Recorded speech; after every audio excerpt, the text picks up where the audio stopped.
everyone, and welcome to the 21-22 school year's MMSD Athletics Kickoff.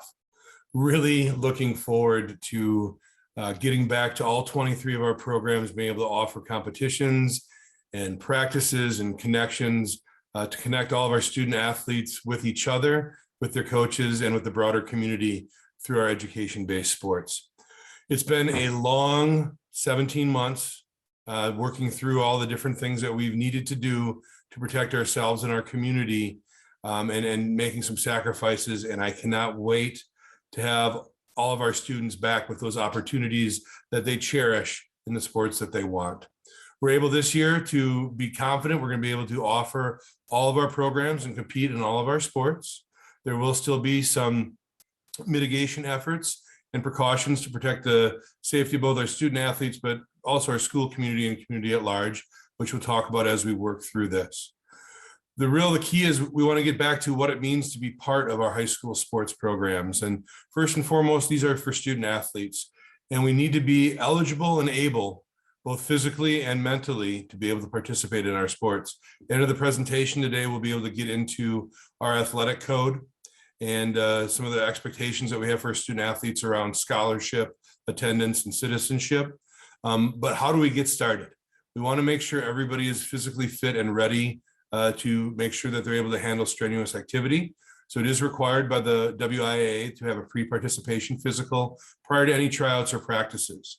We've been lucky enough to find a healthcare providing partner in Pivotal Health to be able to provide some physicals for us both at the school sites on August 2nd and 3rd or August 16th and 17th, but also to be able to provide both in-home and in-office physicals at no cost to our student athletes this year to make sure all of us can get back to being able to do that.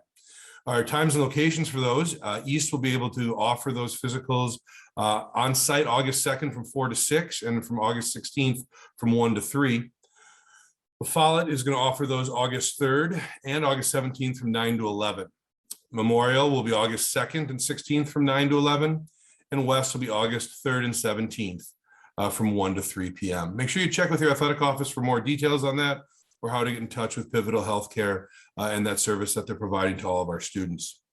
As I did mention, we will discuss the code in detail near the end of this presentation, but I wanted to make sure I provided a couple of updates that are new and an accommodation related to COVID. Student athletes who did have athletic code violations prior to either the suspension and alteration of activities for the pandemic up through the end of last school year will have their penalties reduced, level 1 violations to 1 contest, level 2 to 2, and level 3 to 3, because we were unable to provide those competitive opportunities in many of our sports this past school year. So, as we get back to some of us, a lot of us are new to being high school athletes at MMSD. So we do want to make sure we get an opportunity to celebrate some of those things that we do. And we're going to have a roundtable of our 4 athletic directors to make sure that we can kind of introduce some of those services beyond just the X's and O's and techniques around some of the sport that our programs and our coaches do offer. But we do recognize that even through this school year, there's evolving public health guidance. We're going to continue to stay up to date on it, revisit it regularly. And right now, the simplest way to look at it is we are treating our athletics the same way that we are going to be treating our academics and MMSD. So we are universally masking for all individuals indoors, following the current AAP and CDC guidance. That means that all of our practices, locker rooms, and competitions indoors at our MMSD facilities and for our student athletes when indoors will be required to be masked for those school activities. Outdoors, masking is optional. We encourage all of our students, coaches, and community to be vaccinated to help protect all of us as we continue to work through the response to this healthcare pandemic. Transfer rules were updated. For those of you that are student athletes returning to MMSD, if you did not receive educational services from MMSD last year, you do have unrestricted eligibility if you left for 1 year and are returning to your home school district. That is a WI update. Please check in with your athletic office if you're in a unique circumstance. And do know if you are new to the district as either a sophomore, junior, or senior, there is some paperwork you need to fill out in your athletic office to make sure we're verifying the eligibility of all of our transfer students. As you work through those online forms, there's a couple other unique circumstances that are addressed. But as always, if you're able to reach out to your school AD or myself if you have questions, We want to make sure we protect you and your teammates around eligibility status and what we can do for our teams. Fees are $115 for all of our athletic teams. There are surcharges in some of our sports. In the fall, we've got golf with $118 surcharge. In the winter, both gymnastics and wrestling with $100 and hockey with $800. Then again, golf in the spring with that $118. Fees are able to be taken care of through your Infinite Campus portal, similar to your registration fees. So please make sure we're trying to pay those online. Fees cannot be populated to your account until the rosters are complete. So for those sports that start either the week of August 2nd or August 10th, you likely will be able to pay those during school registration time. For those sports that start the week of August 16th, you may need to go back in following registration to pay those fees. We do encourage you to pay those online. And additionally, if you're requesting a fee waiver, that is done through the enrollment process and will automatically take care of any of those required fees for our athletic programs. The last plea I will make to you before we get to that roundtable discussion amongst our 4 athletic directors is we are in need of, as is everyone around the county, around the state, and around the country, for transportation help. Many of our school districts are not able to secure transportation prior to 4 or 4:30, and we are one of them right now for those co-curricular trips. If you're interested in becoming a bus driver, there is a program where they would drop the bus off at the school and pick it up for you. So you just need to come. You could drive your son or daughter's team to the event and get paid to be a spectator and a supporter of the team. And we would really encourage any of you that would be willing and able to look into that through Badger Bus or any other provider. I know we have a shortage, like as I said, across the county, across the state, and across the country, which may result in some schedule modifications that need to be made. And we do want to avoid as much as possible asking our families to self-transport, but we may be put in this bind this year to make sure we can maximize our competitions if we are unable to find additional drivers to provide both school routes, but also those after-school things such as athletic activities. At this time, I'm going to turn it over for a discussion amongst our 4 high school athletic directors. And I really appreciate your attention to this. As always, please reach out through either our Let's Talk application on the district website or through your school athletic director if you have any questions about how to get connected with our education-based athletic programs. Thanks so much.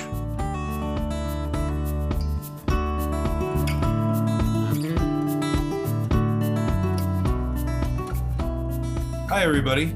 Welcome to the next segment of our athletic presentation to kick off the 21-22 school year. I'm Jeremy Schlitz. You may have saw me in the previous segment in the role of District Athletic Administrator. I'm also the Madison Memorial School Athletic Director and serve our Spartan students at Madison Memorial. And we want to give an opportunity for our other 3 high school athletic directors to introduce themselves. To my left, I have Tim Rockwold. Hi, my name is Tim Rockwold, and I'm the athletic director at La Follette High School. And below Tim, I've got Alicia. Hi, I'm Alicia Pelton. I'm the athletic director at Madison West. And finally. And I'm TJ Rognes. I'm the AD over at East High School. We've been very fortunate to work with the 4 of us as a team throughout this past school year, which was definitely a unique one for all of us. And I've really, I think, become with a shared vision for our district and how we can support each other and provide some consistency for all of our programs and support each other as one MMSD family. And we want to take this opportunity to talk through some of those things beyond just the X's and O's and techniques that we teach your sons and daughters related to sport, about the other things that our educational-based programs can provide. I think first and foremost, we always look at being student first. Tim, if you wouldn't mind talking a little bit about some of the academic support and advising and opportunities that our athletic programs connect with our school and our students through our programs. Our academic support system that we're moving towards is coaches maintaining and monitoring that throughout the year. It's important that a spring coach knows where their students and their athletes are at in the fall as well as the spring, making sure that we give the proper focus to academics. It will be a year-round approach, and we will also provide study tables that will be individual to specific sports and to specific campuses. We will keep a Tuesday report, but those reports will eventually move electronically. and will be monitored through the academic department. And we will provide supports and opportunities for our students to become more aware and also monitor deficiencies and provide supports for students so that they can all succeed. Thanks, Tim. Additionally, we also able to provide some advising for those beyond high school. Can you talk a little bit about, kind of what's developed through there? And I know we'll hear from that expert later on in our presentation as well. Yeah, our district was lucky enough to elicit the work of Tyler Kastner, who is actually transitioning into a counselor's role at East, but will also provide district support for students that are looking to go into the NCAA academics and athletics as well. Every school has a college and career office, and also student services. Make sure that you're reaching out to your counselors so that they know that that is something that you're looking towards, and so that when it's time to make those decisions, that you have prepared yourself to allow yourself to make those decisions. Thanks. And beyond just kind of that academic piece, I think we've all seen, and it's been illuminated and magnified through the pandemic, really the importance along providing some mental health supports and understanding.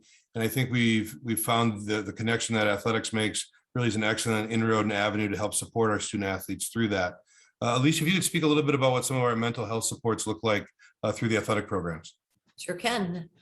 Playing sports doesn't make athletes immune to that mental health challenges. And, personally, parenting two student athletes that have come through, I've dealt with mental health issues for a while, and I'm really aware of the importance of recognizing it's not okay to be, it's okay not to be okay.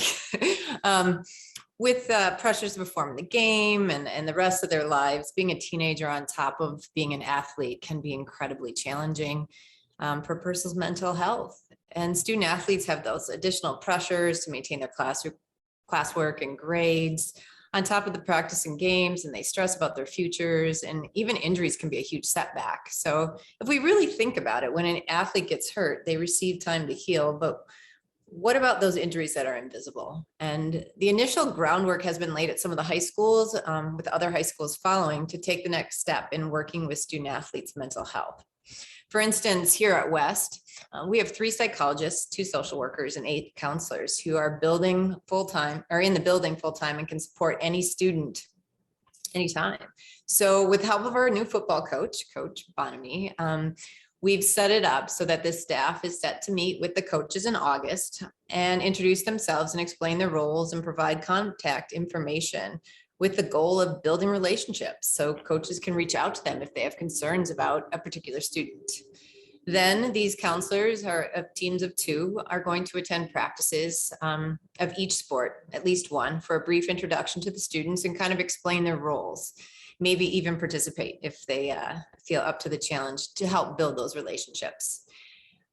This is important since student athletes tend to reach out to coaches and athletic trainers first before anyone else. So learning that it's okay not to be okay and where those resources are located is really important. Across the 4 high schools, the psychologists and social workers take appointments as needed and are available to talk on the phone, text, email, or meet one-on-one while maintaining confidentiality. So they can also connect students with community or mental health resources. Students can use their space as a place to regulate or take a break and check in with someone. And all of this will really help the student athletes get help quickly and start to eat away at that stigma of mental health in student athletes and coaches. Awesome. Yeah, I've been really impressed with the work that our student services program has done and the connections we've been able to make, to support all of our students, and then finding ways to connect our coaches with them, similar to teachers, and how we can be that advocate for the whole student. The other thing that I know is really special about a lot of our athletic programs revolves around those things that are kind of, secondary or outside the boundary lines of our competitions. And it's those things that do make it special. It's that stuff that happens outside, whether it's team gatherings or traditions or experiences. And one thing I do want to make sure that we're just cognizant of is to make sure that all those things that we do, and especially if those are involving funds or money, are run through the school to make sure that we're not only following our Title IX expectations, but also kind of equity across programs and equity for all of our students. So we're not making them feel as though they're unable to participate in some of those things that do make it so special. Please be in touch with your athletic director if you're some of those parents organizing some of those activities, or we're looking to collect team funds or things like that, to make sure we're aligning with our district expectations as we do that, and making sure that we're providing and making everyone feel welcome to all of our athletic programs. I think that kind of leads into something, TJ, if you could touch a little bit just on our general communication stuff. It's been a while since we've been back to a kickoff. We're ready to get things rolling here in less than a week for our formal programming, and want to make sure we establish and reestablish some of that grounding stuff about really good, clear and consistent communication. Yeah, absolutely. I mean, one of the things that we've learned when we were kind of thrust into a new era of communicating, where it was all, in an email, in a written form, or whether it was over a Zoom, is that, consistent communications are difficult. It's difficult to communicate in a clear way so that everyone understands. So one of the focuses that we're going to try to use kind of borrows from the business world. With consistent communications, we're going to aim to provide the 3 C's. Clarity. What is it that we're trying to say, and are we saying it clearly?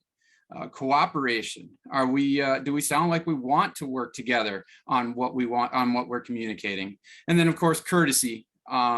We can't promise that we'll always say exactly what people want to hear, but we can promise that we'll say it in a manner that people won't mind actually hearing it. And then one final thing just about, our kind of what we want our attitude to be is that sometimes we acknowledge that we're not able to say exactly what we want, and it doesn't come out as clearly as we want. So questions are welcome. We want to hear from, our student athletes and their families. We want to know what they maybe have questions on. As we, go through our day-to-day communications, though, a lot of it, has to happen kind of quickly, and we need to establish or have established frameworks for how we want to share information. Some of those tools that we use, for instance, the Big8Conference.net is our main go-to source for all of our sports schedules. You as a parent, as a student athlete, should count on it as being your most accurate and up-to-date source of the latest schedules for your team. One way we can guarantee that it is it also is used by other schools and by our officials. So if it's not right on Big8Conference.net, there's probably not going to be a game. So we do pay a lot of attention to making sure that it's accurate. A second tool that we're going to start with, we are currently developing new websites for each of the individual athletic offices. They will provide a consistent format for delivering information that will be the same from sport to sport, season to season. It'll become your one-stop shop for all levels of information during a season, whether it be varsity, JV, or at a ninth grader level. It will also provide a uniform source of communicating within a team or a sport or a program, rather than using the various social medias or using text groups or emails where you're never quite 100% sure where you might be getting information. These new websites that, as I mentioned, are in development and we expect to see up and running soon, will be able to provide that. You'll always know where your information should be coming. However, sometimes emails will be necessary. There are certain times when a coach needs to communicate large amounts of information that don't necessarily lend themselves to 140 characters at a time. With that in mind, knowing that emails will be necessary, coaches, all of our coaches have official MMSD email addresses. They can provide the authenticity that we're looking for, knowing that it's coming from a trusted source. And they also provide an additional level of security to what is being communicated, knowing that it's operating within the larger MMSD framework and the technology that we're able to take advantage of being part of the school district. There are various other tools that exist. Each of the high schools provides weekly and monthly newsletters that are sent to all students. So even if you're not involved in a sport during a particular season, updates on what's coming, warnings, if you will, on what to expect as your season arrives. Those are all going to be part of newsletters that you don't even have to subscribe to. They'll come to you automatically for everyone who's enrolled at a particular school. So, those do, and I would, encourage to take a look at them. It's not just sports in them. While that's what's nearest and dearest to our hearts here tonight, of course, but there is a lot of information about your school community, all in a single place where it's easy to digest. And I would say a final word.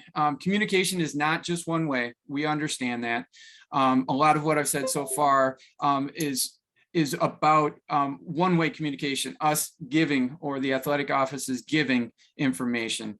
We want communication to be two-way. And one thing that we've used the last several months is to work together on how we want to structure communication from student athletes and families so that it is able to filter up to the proper levels easily, conveniently, and with as little frustration as possible. And, we are kind of calling it a communication tree. Your first line of contact as a student athlete should always be your coach. And we ask that as a student athlete, you communicate with your coach first and foremost when a question exists. Anything that has anything to do with you and working on your team, playing on your team, is going to involve the coach. And it's best to start with your coach. However, if a question does remain, or if clarity is still not been reached, parents should feel free to contact a coach directly as well. But that student athlete should be a part of the conversation all throughout. There's so many things that can be sorted out one-to-one, or even parent and student to coach that don't have to become larger frustrations. However, reaching out to an athletic office, the athletic director, is always a resource as well. It is welcome. As I mentioned, we do want to hear questions. And if we don't have an answer to a question, we'll work with you together to find it. But the coaching staff should always be your first stop. They always will be the ones that have the most immediate knowledge about the program and about the situation that you may have a question about. So really would encourage you to develop those relationships with your coaches. They are never going to intentionally be unclear, but as I mentioned, we don't always communicate as well as we would want to in any walk of life. And, part of that communication C of our 3 C's of communication, cooperation, is something that we really want to focus on now that we're heading back in, and we're going to get, back on our courts, back in our pools, out on our fields, coming into here to the next school year. Thanks, TJ. And I think along those lines, we've really invested a lot into, some professional development opportunities for our coaches to make sure we're aligned with what we're looking at for our teaching staff and all of our school staff, and allowing them to be truly educators as coaches. And Alicia, maybe if you talk a little bit about some of our coach equity training opportunities and the professional development we've done in the past, and kind of project what we're looking to help continue to provide those services to our coaches and ultimately our communities at large through their professional development. Sure. For the past, numerous years, we've had professional development opportunities for our coaches at the 4 high schools, and it was a great success, and coaches love to attend, and they love the variety of topics. Just as we want our student athletes to learn and grow, we really want our coaches to role model that same behavior. So we're going to continue with professional development opportunities. So they'll be through live sessions, videos, book clubs, or whatever we come up with, or I suggested, to offer an array of topics from mental and physical health to understanding coaching roles to team building activities, because we recognize that coaches have the opportunity to play an influential role in the development of their student athletes, both athletically and in their off the field lives as well, which Jeremy spoke to earlier. This is why our professional development focuses more on the soft skills of coaching. But this year, we're gonna take the professional development a little bit deeper, and it has become clear that coaches have a platform and responsibility to teach their athletes that they have an innate value and dignity that's neither defined nor limited by their race, color, creed, gender, sexual orientation, or resources. So we're going to start to add more equity training opportunities that can expand coaching interventions to create greater equity. And this approach can give coaches the tools and framework to plan, implement, assess, and improve their coaching on all levels for all of our student athletes. Yeah, I'm really, really excited about, not only our approach to professional development, but what we can do to kind of move the needle on some of our anti-racist work as a district through athletics. And, I think I really want to give kudos to our coaches that have bought in to that extra, not just worrying about the X's and O's and worrying about the kids, and thank them for that at this time as well. We've got a much broader team than the four of us that are here on the screen right now that help support our student athletes.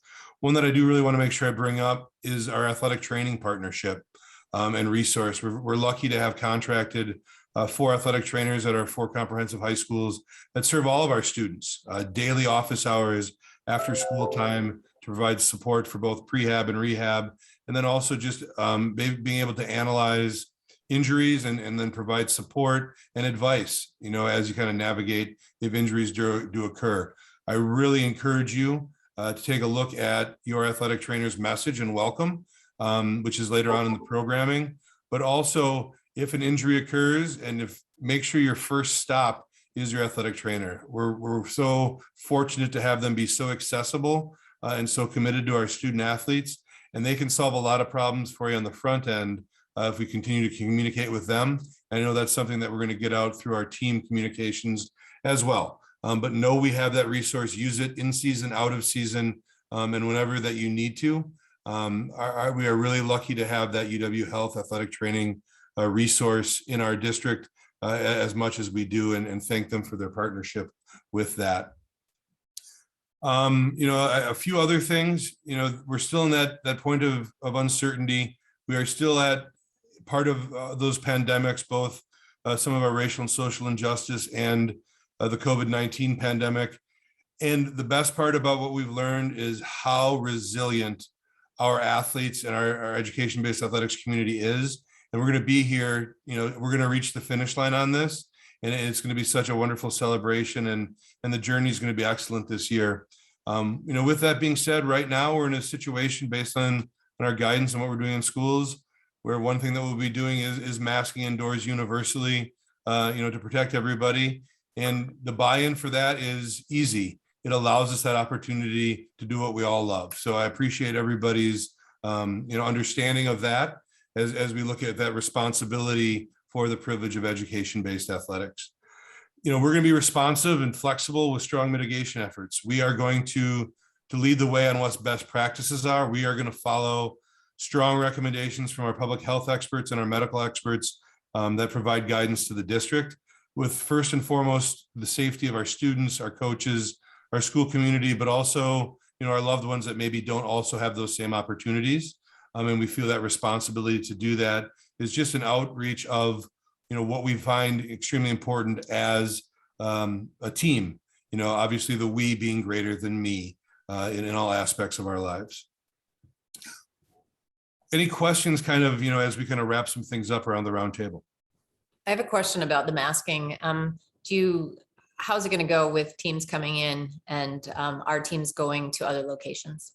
Yeah, so for our student activities, anything indoors, whether it's on our MMSD sites or outside of that, for those school-sponsored activities, we'll be masked indoors, following that best practice guidance right now. And that'll continue to be a discussion, on a weekly or more regular basis. And the most current stuff will come up and get pushed out to our families. In terms of other opponents coming into us, we haven't had that conference-wide discussion yet about the potential that our conference would be following that same mitigation effort, and that'll come shortly. But any of our guests or competitors coming into our MMSD buildings or our sponsored events will be required to mask indoors at all times, whether that's locker room, warm up, or competition, along with our officials and spectators and everything. Everybody indoors in our MMSD facilities will be required to be masked at this time. I have one other question. What about student athletes who are vaccinated? How is that impacting? That's awesome. We will have many less issues the more people that get vaccinated, and we really look forward to that 12 and under group having that opportunity as well. So entire feeder programs and youth, can feel that level of safety as we do it. But specifically to, why are we getting vaccinated? Well, you won't be restricted from activities if you're a close contact, unless you have symptoms or test positive for COVID. So getting vaccinated is going to ensure your opportunity to continue to participate, regardless of what may occur if you have a contact or some concerns that way. And the more people that are going to get vaccinated, the less incidents we're going to have, which mean the shorter times we're going to have these more restrictive measures in place.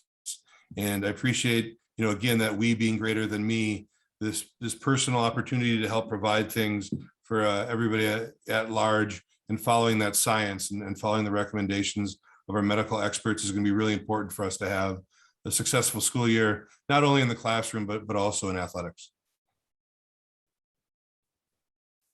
Jeremy, did you mention anything about outdoors? Masking is required inside, but what about outdoor sports? Yeah, right now, all of our outdoor sports and spectators and any activities on school grounds or as we travel off right now, masking is optional. It's not going to be required in any circumstance at this point.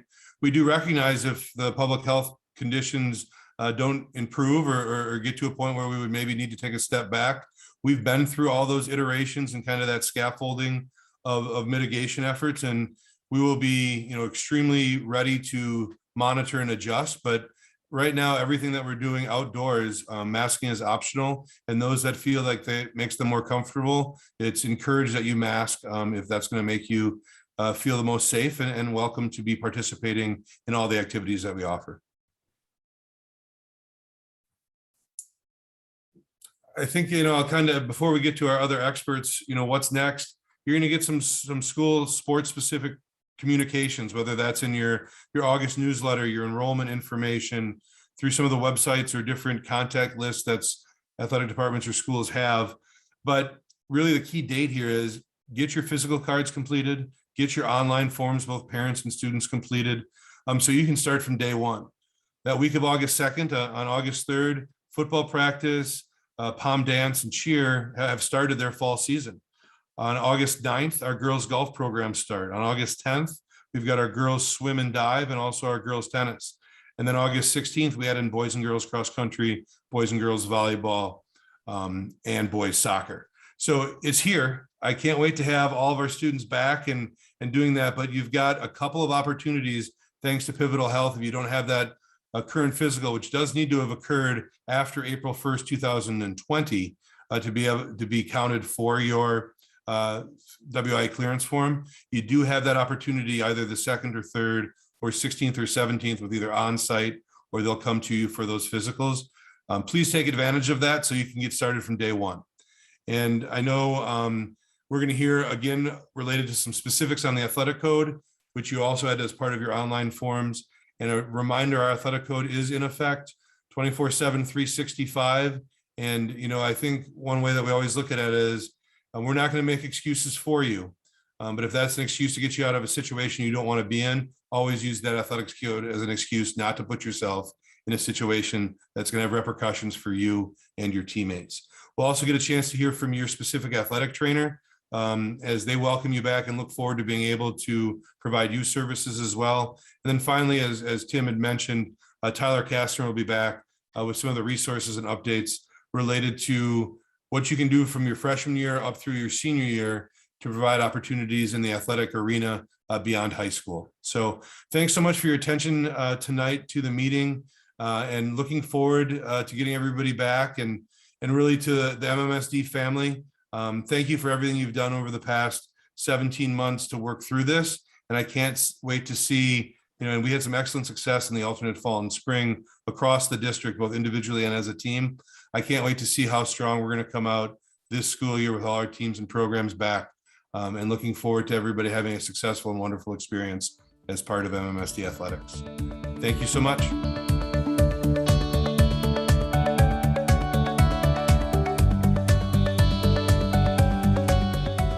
Hello, my name is TJ Ragnes. I'm the athletic director at Madison East High School, and I'm going to be taking you through an overview of the Madison Metropolitan School District's Student Athletic Code. If at any point you do have questions about your athletic code, your absolute best resource is certainly your athletic office. My hope tonight during this presentation is to cover many of the main parts that you can expect to run into as a student athlete and as a family of a student athlete here at MMSD. Again, if you do have questions, please feel free to contact your athletic office, and I'm certain any answers you need, you'll be able to get there.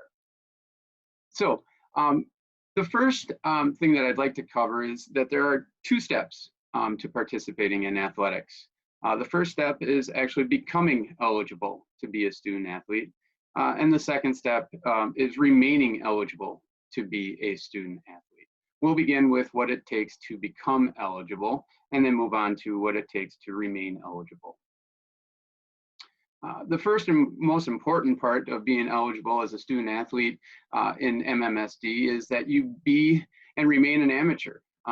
Very simply, a rule of thumb to cover is make sure that you've not accepted anything of value for participating in an athletic event if that particular item hadn't been offered to everyone participating.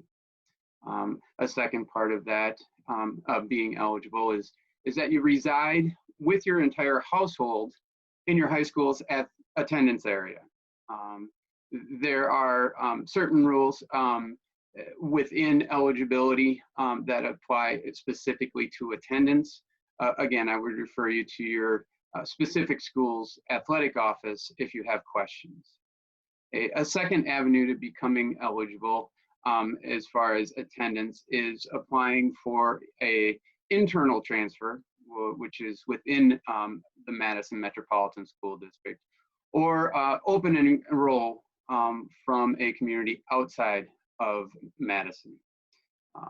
If either of these options are something you're interested in exploring, you need to consult with the athletic office of the community where you currently reside, as well as the athletic office that you are intending to transfer or open enroll to, as the WIAA requirements are pretty strict and are also very specific as to what you would need to accomplish, as well as consulting with the MMSD enrollment office for the requirements of enrolling in an MMSD school. Once you've established that you are enrolled at an MMSD school, and once you would like to begin the process of participating in a specific event, a specific sport, there are several steps that need to be taken before you'll be allowed to practice. For those student athletes that are returning to a new season, all athletic participation fees, all uniforms, and all equipment from previous seasons must be returned or paid for. Before practicing, any participation fees that are listed on your Infinite Campus account must be taken care of. If there's any uniform or equipment left over from previous seasons, that must be returned or paid for. Once we've gotten to the point where the season has begun and final rosters have been set, athletic participation fees of $115 for each sport that you participate in, plus surcharge fees for golf, hockey, gymnastics, and wrestling will be added to your Infinite Campus account. Again, that won't happen until after final rosters have been set. However, they do need to be paid before you'll be allowed to compete. A note on this is that athletic fees are applied separately from the beginning of school fees, and that they may also be paid separately in the athletic office. If you would like to use a check to pay an athletic fee, please do make sure that the athlete's name, their student identification number, and the sport that they're playing are on the memo line so that we are able to apply it properly. Once the fees have been examined, the next step is to complete the online athletic permissions. Those online permissions are available on each school's athletic office via a link on their webpage, as well as it's indicated right here on our screen. And if this is a recording, you'll be able to just click in right through there. Something to note is that each student athlete must complete the online permissions for each sport they play. That means that if they are playing a sport in the fall and the winter and the spring, they would need to complete the online permissions once for each of those seasons. There are separate spots for the student athlete to complete, as well as the parent or guardian to complete, two separate set of questions. The student athlete must log in with their own personal Infinite Campus credentials, as well as the parent must log in with their individual Infinite Campus credentials. If there's any question about the login or password, a parent guardian is able to either contact your school's athletic office, or there is a password retrieval tool within the login page for the online permissions. Once you click that link, a new password will be emailed to you. The athletic permissions cover many of the initial eligibility, many of the initial clearances that are necessary to participate in an interscholastic sport. The final step after completing the athletic permissions is to submit proof of a recent physical via either a WIAA physical card or an alternate year physical card. These forms are found at the end of the athletic permissions questionnaire once you submit that you attest all this information is true. You will have a link available that you can print the form from. Once you print that form, complete it, and return it to your athletic office, this must be done before the first day of practice. There may be pre-printed forms available in your athletic office at your high school. That would be something that you would need to check at each individual school. Most clinics and doctor's offices also have these forms available. And if you do go in for a physical and simply ask them for the WIAA physical form, they most likely will know what you're referring to. A final step that may or may not be required of you, depending on your sport and depending on your school, is an emergency medical information sheet. This is something that your coach would carry with him or her at all practices or competitions on the off chance that the student athlete is injured and that any emergency information is necessary.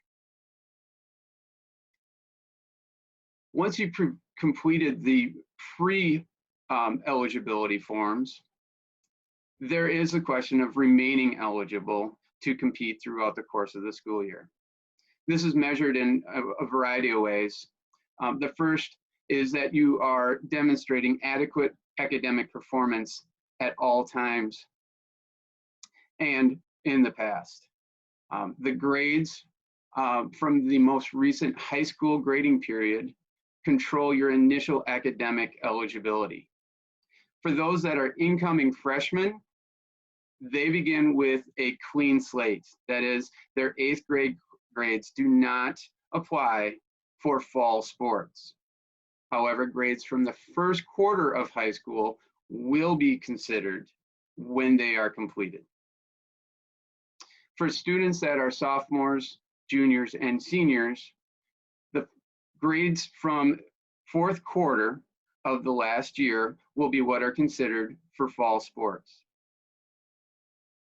If there is a class that you did not pass, a single class that you did not pass, you would be ineligible for 22% of the scheduled contests of that fall.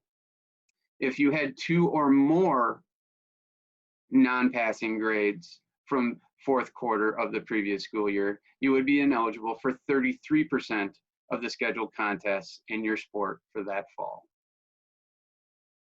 You also must be enrolled as a full-time student per your school's guidelines before you're able to practice and or compete in your sport.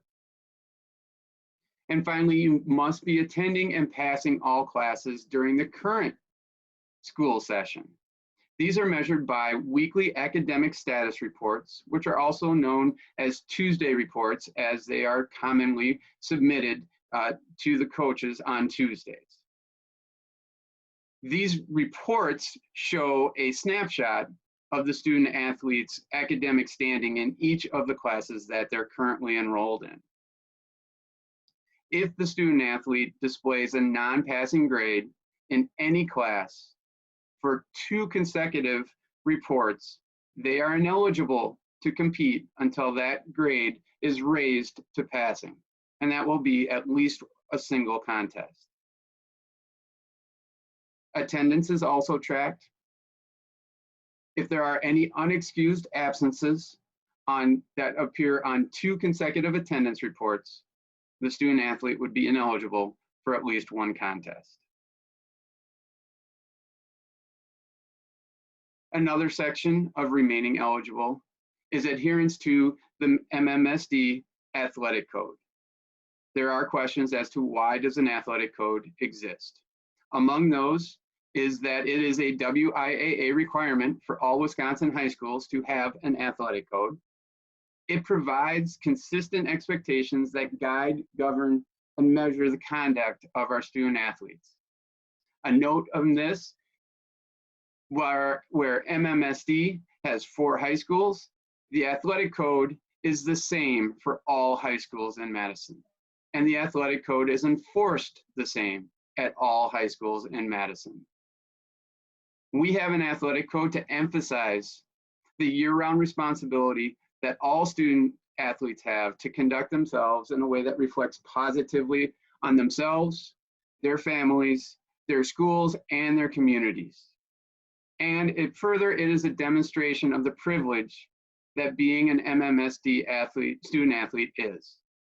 In many ways, it should be noted that the athletic code is stricter than the rules for a quote-unquote regular student.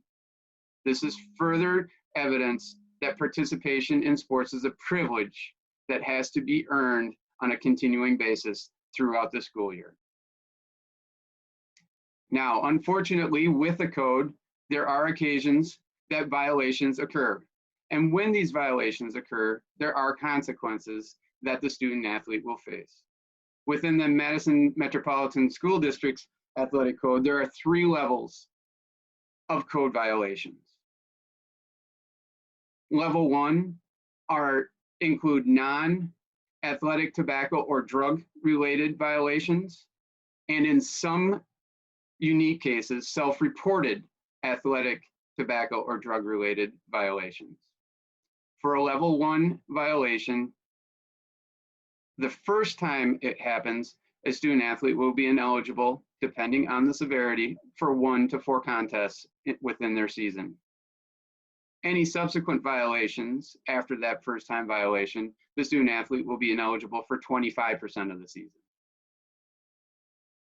Level 2 violations deal exclusively with alcohol, tobacco, or drug-related violations.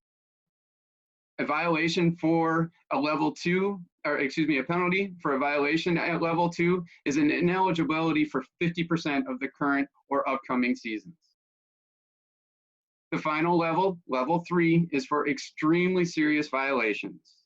These violations will carry a a suspension from competition for 50 to 150% of the season, depending on the severity. We'll talk a little bit more about each level in specific now. At level 1, as we mentioned, first-time violations cause an ineligibility for 1 to 4 contests. Anything subsequent to that initial violation is an ineligibility period of 25% of the season. Some examples of what will carry a level 1 violation of the athletic code are any out of school or full day in school suspensions for behaviors such as fighting, harassing, forgery, cheating, or violation of general school rules. Another level 1 violation may include attending a gathering where underage drinking or drug use is taking place, or transporting students to such a gathering, as well as conduct unbecoming of an athlete in the Madison Metropolitan School District, which would include some uses of social media. In unique cases, self-reported alcohol, tobacco, or drug-related violations may carry a level 1 violation penalty. If that ATOD violation is self-reported to the athletic director, a principal, the school's ATOD coordinator, or their coach prior to any staff being aware and prior to the team's next practice, game, or event, if they happen to be in season, or prior to noon of the first school day during the school year, or noon of the third day during a recess, for instance, if we were during a summer break, that will result in a suspension from competition that may be reduced by up to 50% of the initial suspension. Basically, what that means, it may go from half of your season to a quarter of your season, depending on the circumstances. Carried within this, however, is the requirement that the student athlete meet with the school's ATOD coordinator and that they follow through on any recommendations that the coordinator gives before any suspension would be reduced. At level 2, which again deal with alcohol, tobacco, or drug-related violations of the athletic code, the violation will carry a suspension of 50% of the season. Included with those violations are buying, possessing, or use of tobacco, nicotine, alcohol, drugs, or any imitations of them, any smoking of any sort, any misuse of prescription or over-the-counter medications are all examples of a level 2 violation, and all will carry a 50% suspension from competition. Level 3 are our most serious violations. They carry a suspension for 50% to up to 150% of the student athlete season. They include possession of a dangerous or concealed weapon, forging school keys or key cards, theft or vandalism causing more than $200 worth of damage, any hazing or initiation activities, battery or sexual assault, belief by staff or, belief by staff of a municipal, state, or federal ordinance violation, organizing or hosting a gathering where alcohol or drug use occurs, selling, providing, or distributing alcohol or drugs, as well as any level 4 or level 5 behavior education plan violation that occurs within the school. Your athletic code is available online at all of your school's athletic office web pages. It is available in printed form at any of your athletic offices as well. Thank you for taking the time with me this evening, to examine an overview of our athletic code. I wish you the very best of luck in your upcoming seasons. Thank you.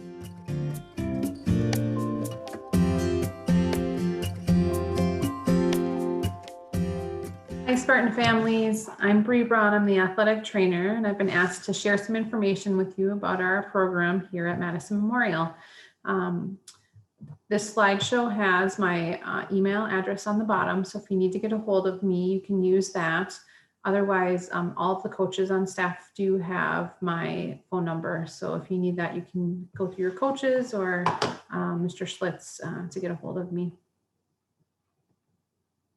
So I wanted to start out with what an athletic trainer actually is. Some of you may not have been around high school athletics where there was an athletic trainer. So athletic trainers are highly qualified, multi-skilled healthcare professionals. We collaborate with physicians and other healthcare providers to provide preventative services, emergency care, clinical diagnoses, therapeutic interventions, and rehab of injuries and medical conditions. So as far as me personally, I graduated from UW-Madison with a degree in kinesiology, exercise science, and athletic training. I then went on to a graduate assistant position where I worked at a high school at Western Michigan, and I graduated with a degree in athletic training and sports management there. I've been working as an athletic trainer since then. I'm going into my 19th year working as an athletic trainer, and this will be my 8th year at Madison Memorial. I love working at Madison Memorial. My family lives in the Memorial District, and my kids are old enough, they'll get to be Spartans too. So the athletic training services that we have at MMSD are provided by UW Health. So I am an employee of UW Health, and I fulfill a contract with Madison Memorial.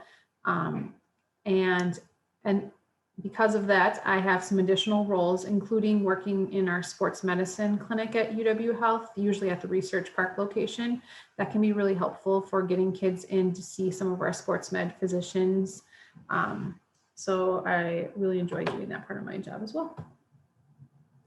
So as far as coverages at Memorial, we're contracted to work 5 days a week for 3 hours of practice coverage. So I usually do that from 3 p.m. to 6 p.m. That can vary. It's quite a bit different usually in preseason, and sometimes the hours are a little later, depending on which season we're talking about. And then also during breaks or time off, I have some little different hours, and I usually post those on my door, and the coaches have access to that information too. So if you're wondering where to find me, they can find the information out on in my calendar. I'm contracted to work events as well. So I work soccer and basketball games. The contract is for varsity only for those sports. And then I also cover gymnastics and wrestling meets, hockey games, track meets, and cross-country meets when those are home events. And then for varsity football, I cover away games as well. When it comes to WA tournament time, I often will work outside of those with some of the other sports if they have home events, or I will travel with some teams too if I have the availability, if we go deep into the WA tournament with different sports. So I wanted to talk a little bit about when it's a good idea to see me.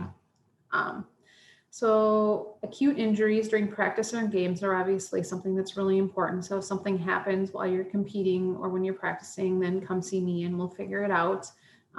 If there is a chronic injury or you're having some pain and you're not really sure whether it's an injury or just soreness, that's something that we can work on. If you have a known injury in your past and you want to work on preventing that from coming back or becoming a problem for your participation, we can do some things in the athletic training room for that as well. If you have a wound or need some bandaging done, then the athletic training room is a good resource for that, especially during practices and games. And then also after practice, we have a lot of maintenance work that people do in the training room. So getting ice, rolling out, doing some stretching, checking in if you're coming back from an injury to make sure that you are progressing as we expect. And then we do some other things, including giving kids some advice on non-physical activity things. So their nutrition as it relates to sports performance, hydration, sleep, other things that might kind of give them the edge up, or at least keep them from becoming one of my patients on a regular basis. So there are some rules and policies that I wanted to let everyone know ahead of time. So we do taping in the athletic training room, but it's used for injuries and injury prevention. So we don't do taping on call, basically. So there would have to be a specific reason that you would need to get taped in order to do that in the training room. I really recommend bracing, especially for ankles, as it's much more cost effective and you don't miss part of practice waiting to get taped if the room's too busy. I cannot give medications to students, so don't tell your kids that if they need Tylenol or ibuprofen that I can provide that, because I cannot. All return to play decisions go through me as the athletic trainer. So coaches can get a hold of me if they have any questions, but I am the last decision maker as far as what's going to happen with kids. Usually I'll put them through a return to play protocol and then figure out if they are ready to go. There is some prioritizing that goes on as far as when people are getting seen in the training room because of how busy it can be. So emergencies trump everything else. So if something is happening emergently, then I will deal with that and drop what else I'm doing. If it's a game versus a practice, the game has a priority if that's something that I'm covering. If you're an in-season athlete, you will be seen before an out-of-season athlete. If you need something quick and easy like taping or wrapping, that will get bumped in front of a new injury as long as it's not emergent. And those that are practicing that day will be seen before athletes who are not participating that day. But a lot of times I'll do a lot of multitasking where I'll help out the athletes who are out while I'm doing other things, so they can get going on their rehabs. And then if an athlete needs to leave for a competition or if they're practicing off site, sometimes I'll let them skip ahead a little bit so that they can get where they need to go. So some do's and don'ts of the athletic training room. So this is the do list. So please let your coach and athletic trainer know if you're having pain. There's ways that we can figure out in evaluating you, whether it's more of a soreness issue that you just have to work through, or if it's a pain issue that is an injury that we want to deal with more proactively.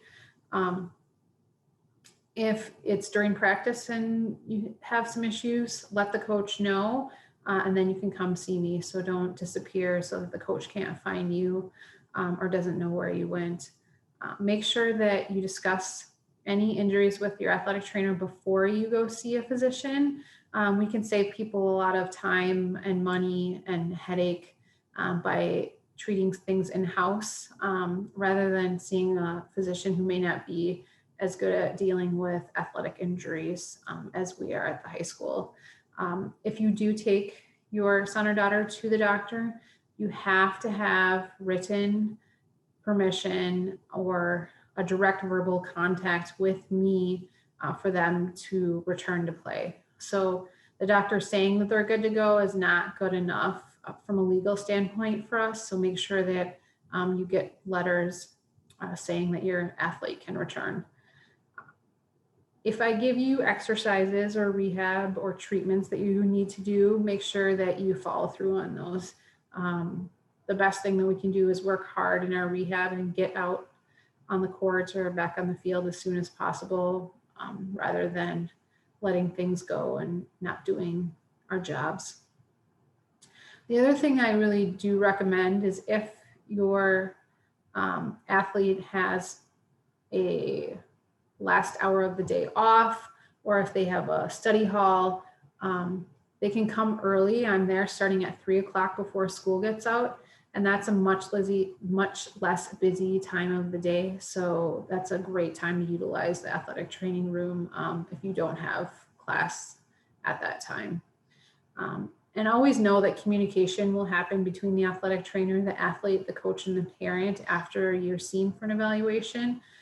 So know that we're going to communicate and let everybody know what's going on. So in the don't list, so please don't ignore injuries until they're unbearable or hide symptoms of a concussion. We don't want to create worse injuries that you might not be able to come back from during your season by not taking care of the little things first. Don't ignore advice and play without permission. You can get yourself, your family, and your school and coaches and myself in a lot of trouble if you don't do what you're supposed to do. Don't use the athletic training room as a hallway, and don't wear cleats in the building. So we have a lot of really great things to look forward to in 2021. We're finally all back in person. I'm really excited to be able to work with everybody. It's something I really missed over the last year and a half, and I got a little taste this spring, but it'll be excited to fully have everybody back. We have the referendum items for athletics that we are going to be planning for over the next little bit. So that's another exciting thing. And then specific to the athletic training room, we are beginning our trial of Healthy Roster. So this is an electronic medical record, which is pretty neat. So it allows me to keep records of all the injuries that athletes have, and it also allows communication with parents and coaches directly in the program, which can be used as an app from both the parent and coach perspective. So we're gonna do a little bit of that in the fall, but try to hopefully fully have it implemented come winter sports.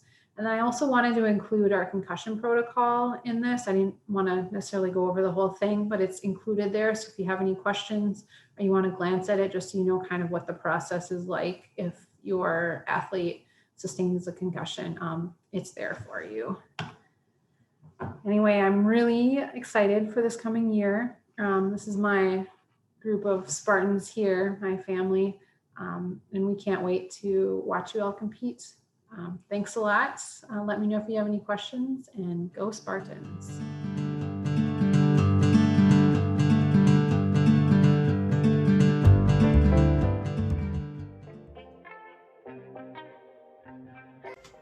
Hi, Pergolders.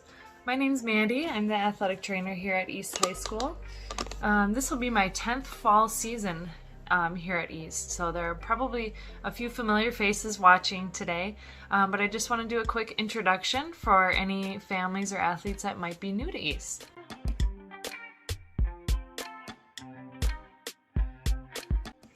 So if you've seen me around before, you probably have at least an idea of what I do here. But what exactly is an athletic trainer? Athletic trainers are board certified and state licensed healthcare professionals.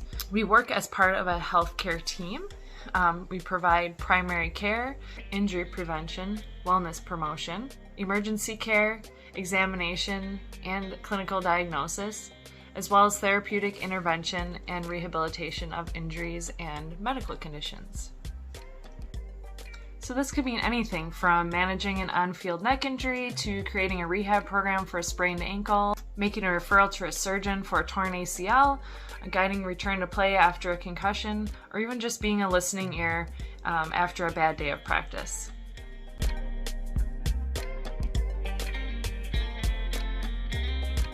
So assuming we return to a normal school day this fall, my normal hours at the school will be 3 to 6 p.m.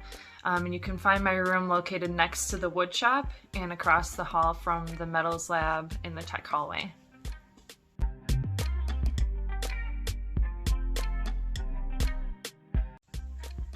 The best way to get in contact with me is with my UW Health email address. I'll put it at the bottom of the screen here. It's also listed on the athletics webpage, but when in doubt, just talk with your coaches and they can let you know the best way to get a hold of me at any given time.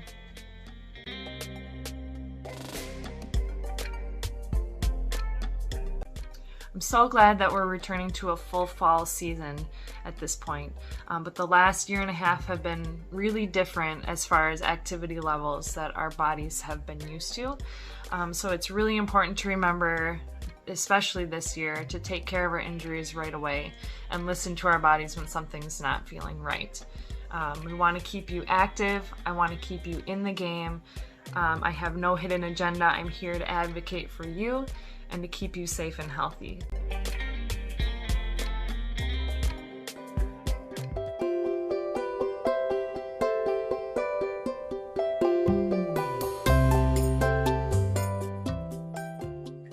Hi, everyone. Thank you for attending the Collegiate Athletic Process presentation. My name is Tyler Kastner, and I am currently the Madison Metropolitan School District NCAA liaison. And what that means is I am working with school counselors, athletic directors, coaches on the process of maintaining for students the eligibility, academically, recruiting, anything like that, that can enhance the opportunities for your student to attend college and play athletics, all right?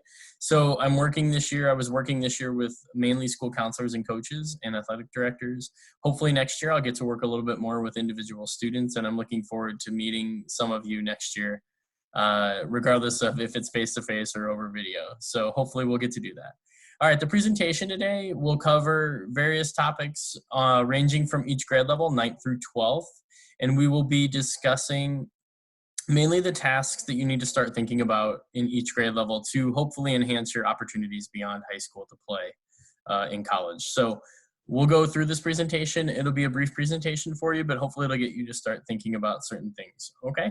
All right, first and foremost, we'll talk about a little bit about COVID considerations. And what that means is that what I'm talking about, many schools, universities, and colleges are losing certain athletic programs due to lost revenue.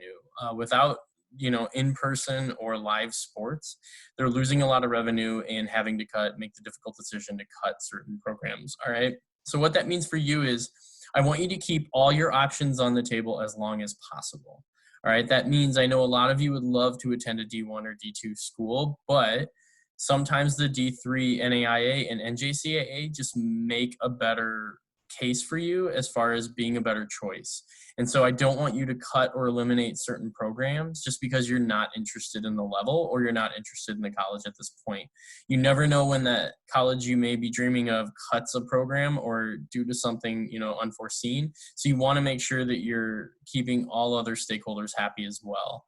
You want to make sure that you're keeping everything and anything on the table so you have those choices later on. Always have a backup plan just in case your plan A doesn't work.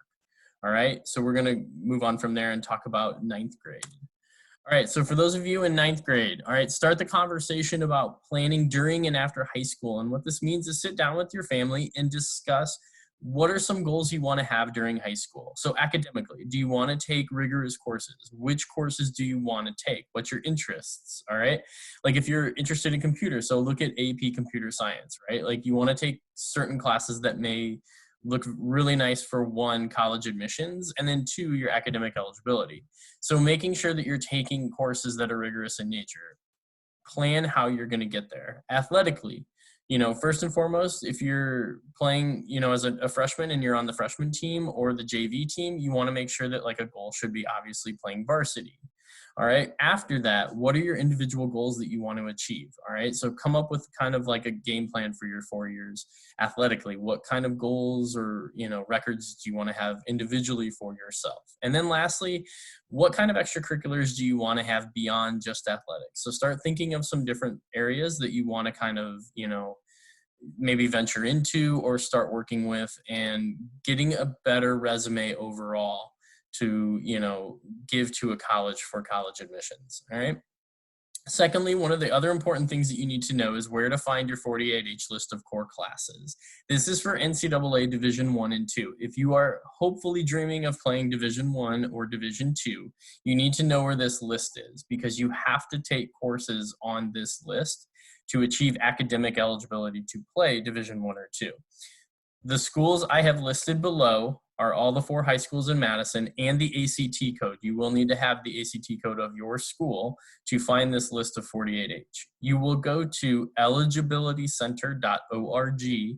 You'll type in the ACT code and it will give you a list by subject of the courses that you can take to qualify academically just with your courses, all right, for each individual high school for NCAA Division I and II. All right, you need to make sure that you're taking challenging courses and qualifying academically. Taking the challenging courses are going to allow you to gain admission into the school. That is probably the most important thing you can do because you can always qualify academically for NCAA, but you may not qualify admissions-wise to get into the school. So you need to be looking at taking challenging courses, honors, AP, things like that. Okay, but find this list and take courses on that list. All right? Freshmen also earn best grades possible in all subjects, especially those core courses. You will be taking some of those courses on the 48H for your school as freshmen. There's no way around it. You're going to take English, math, science, history, most likely, maybe a world language as a freshman. All of those count for NCAA Division I and II academic eligibility, okay? So make sure that you're earning your best grades possible. If you're earning your best grades possible in core courses, you're setting up a really good foundation for sophomore year. And most likely, most of those courses anyway are graduation courses anyway. So you, first and foremost, you have to graduate high school for any level, Division I, II, III, NAIA, or NJCAA. So this is setting you up for sophomore, junior, and senior year by getting those best grades possible. All right, then take your 9th grade standardized test seriously to gauge where you stand for the ACT. All right, you want to kind of take the pre-ACT or SAT and just see where you are. See what, what subjects you're really strong in, and you can kind of build on that. And then what subjects you're a little weaker in, and where you can kind of like get tutoring or get some help yourself, improve kind of your chances to get an overall really good score.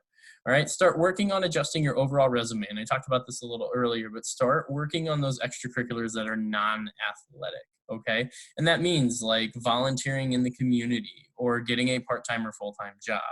You're basically kind of building a resume. It's like a job, kind of a job resume for college admissions. You want to make sure that the college is looking at you and saying, oh, they're not just an athlete who does really well. They're an athlete, plus they're involved in the community, and they're doing a lot of good things in the community. We want that student because they're going to bring a lot to our campus, okay? So you're building that. So start freshman year. They want to see that you're going to do 4 years of some sort of volunteer service as well, okay?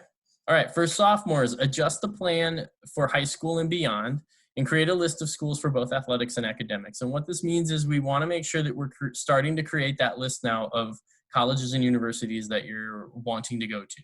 It should be at each level. You should have something athletically that you think you can fit into. And if you're not sure, or you're, unsure of like if you can hit the D1 level, then just leave it at D2 and down, or D3 and down. That's absolutely fine. You can always, this list is going to be flexible.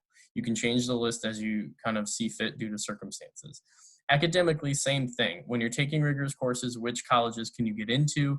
What are your, what we talk about, your reach, safety, match schools, things like that. Like, so start working on a list. It doesn't have to be cohesive with both, lists, but start working on a list for both of those.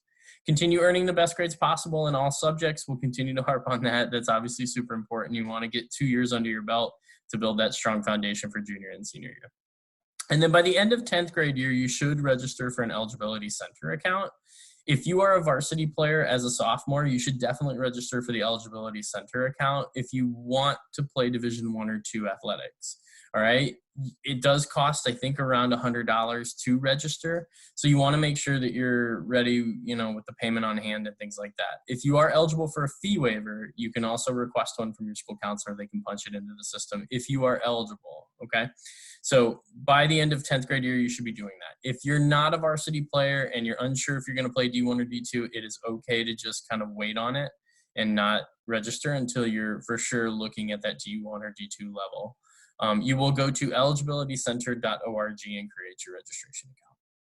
Okay, take any 10th grade standardized test seriously to gauge where you stand for the ACT or SAT. It just means basically the same thing as freshman year. You have one more year before the final test, before the big, the big ACT day.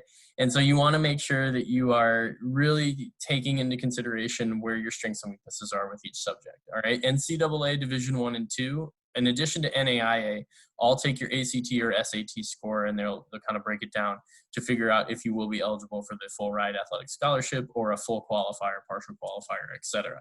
All right. Make up any courses that are needed for graduation immediately. You want to make sure that you are taking courses and making them up. So if you have any courses that you need for graduation, that is obviously the most important. If you are looking at the Division I level, it's the only rule for Division I. Division II, III, NAIA, and NJCAA do not have this rule.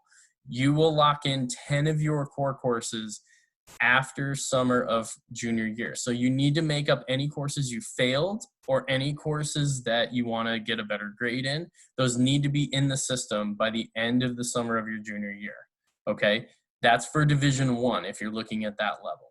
Okay, you still need to make up those graduation credits immediately because you don't want to be playing catch up as a senior and junior.